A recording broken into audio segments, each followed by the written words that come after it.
குறிப்பாக சொல்ல வேண்டுமென்றால் இந்த 5 ஆண்டு காலத்தில் இந்த அரசு என்ன பணிகள் செய்தார்களோ அதை வரிசைப்பட்டி அடுக்கி வார்த்தைகளுக்கு அழகு கூட்டி சாதனை என்ற பெயரில் படித்தார்களே தவிர வேறு ஒன்றும் இல்லை.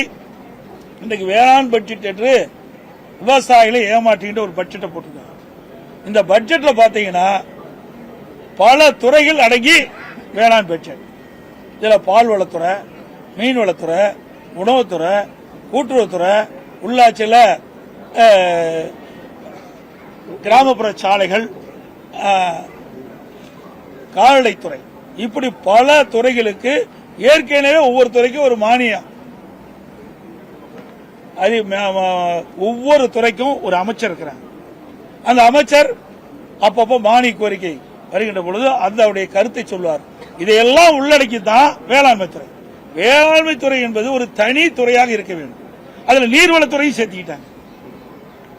இப்படி விவசாயிகளை ஏமாற்றுகின்ற ஒரு பட்ஜெட் தான் வேளாண் பட்ஜெட் என்பதை இந்த நேரத்தில் தெரிவிக்கிறேன். அது மட்டுமல்ல, மொத்தத்தில் விடியா திமுகவின் நிதிநிலை அறிக்கை அத்திப்பழம் வெளியே அழகாக இருக்கும், அத்திப்பழம் வெளியே அழகாக இருக்கும், புட்டு பார்த்தால் உள்ளே சொத்தையாக இருக்கும் என்பதற்கு உதாரணமாக இந்த நிதிநிலை அறிக்கையில் உள்ளன. வேற என்ன இருக்கு?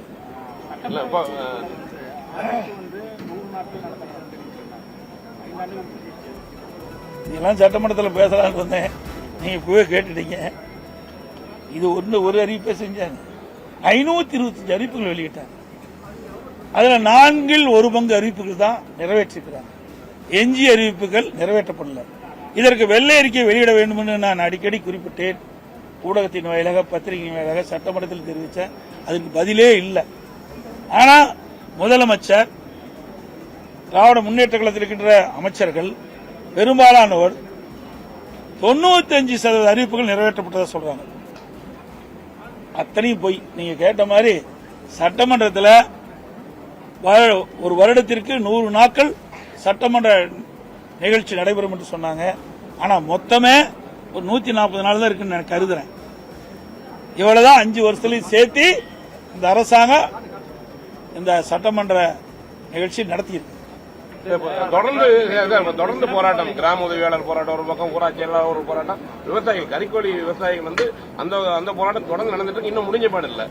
இப்போ இங்க சட்டமன்ற கூட்டத்தில் ஒவ்வொரு முறையும் வாக்குறுதி கொடுத்துட்டு வராங்க, பேச்சுவார்த்தை நடத்திட்டு வராங்க. இப்ப நீங்க எதிர்கட்சி சார்பா நீங்க அந்த போராட்டத்தில் ஈடுபடுறவங்களுக்கு என்ன ஆதரவு தர போறீங்க? ஏற்கனவே இது குறித்து சட்டமன்றத்தில் நாங்க கவன ஈர்ப்பு கொண்டு வந்து இந்த அரசுடைய கவனத்துக்கு கொண்டு வந்தோம். அப்படி கொண்டு வந்தோம். இந்த அரசு அந்த கறிக்கோழி வளர்க்கின்ற அந்த விவசாயிகளுக்கு எந்த உதவியும் செய்யல, எந்த நடவடிக்கை எடுக்கல. இன்றைக்கு அந்த கறிக்கோழி கொள்முதல் செய்கின்ற அந்த நிறுவனத்திற்கு தான் இவர்கள் உதவியாக இருக்காங்க. இதுல பல்லாயிரக்கணக்கான விவசாயிகள் இந்த கறிக்கோழி வளர்ப்பில் ஈடுபட்டிருக்கிறாங்க. அவரெல்லாம் போராட்டம் நடத்தி அந்த போராட்ட இடத்துக்கெல்லாம் கைது பண்ணியிருக்கிறாங்க. இப்பதான் விடுதலை ஜாமீன் வந்திருக்கிறாங்க. அதெல்லாம் ஒரு சாதாரண விவசாய குடும்பத்தைச் சேர்ந்தவர்கள். இது அவருடைய வாழ்வாதாரம். இந்த கறிக்கோழி வளர்த்தி தான் குடும்பத்தை நடத்த வேண்டிய சூழ்நிலை இருக்கின்ற காரணத்தினால இன்றைக்கு அதனுடைய கறிக்கோழி வளர்க்கின்ற பொழுது அதனுடைய செலவு அதிகரித்து விட்டது. அது புள்ளிவிவரமா கொடுக்கறாங்க. அதற்கு உண்டான தொகை அதிகரித்து தான் கேட்கறாங்க. அதை கூட இந்த அரசு சரியான முறையிலே அந்த நிறுவனத்தை அணுகி, அந்த கறிக்கோழி வழக்கிற்கு அணுகி ஒரு பேச்சுவார்த்தை நடத்தி ஒரு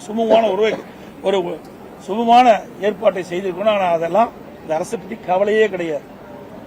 எதை பத்தியும் கவலைப்படுறது கிடையாது. எவ்வளவு போராட்டம் பண்ணாலும் அதை பத்தி கவலைப்படுறது இல்ல. இன்னைக்கு விவசாயிகள் பற்றி கவலைப்படுறதில்ல, பொதுமக்களை பத்தி கவலைப்படுறதில்ல, ஒட்டுமொத்த மக்களையே பத்தி கவலைப்படாத ஒரே அரசாங்கம் திமுக அரசாங்கம்.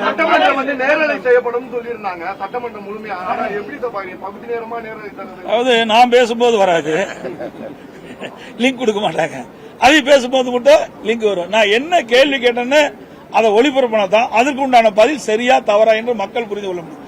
பல முறை சட்டமன்றத்தில் பேசிட்டோம், நீதிமன்றம் வரைக்கும் போனோம், அங்கேயும் இதுவரைக்கும் பெண்டிங்கில் தான் இருக்குது. இன்னும் அதுக்கு முழு தீர்ப்பு கிடைக்கல. அதனால இதுக்கெல்லாம் விரைவாக விடிவு காலம் வரும். இந்த கூட்டத்தொடரோட இன்னும் இன்னைக்கு அலுவல் ஆய்வுக்குள் நடக்குது, இன்னும் எத்தனை நாள் நடக்குன்னு தீர்மானிப்பாங்க. அந்த நாட்களோட இந்த ஆட்சிக்கு முடிவு கட்டப்படும்.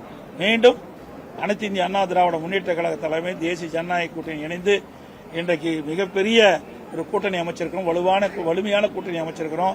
எங்கள் கூட்டணி நடைபெறுகின்ற சட்டமன்ற பொதுத் தேர்தலில் அதிக இடங்களில் வெற்றி பெற்று அதிமுக ஆட்சி அமைக்கும் என்பதை தெரிவித்து அனைத்து ஊடகங்களுக்கும் நன்றி.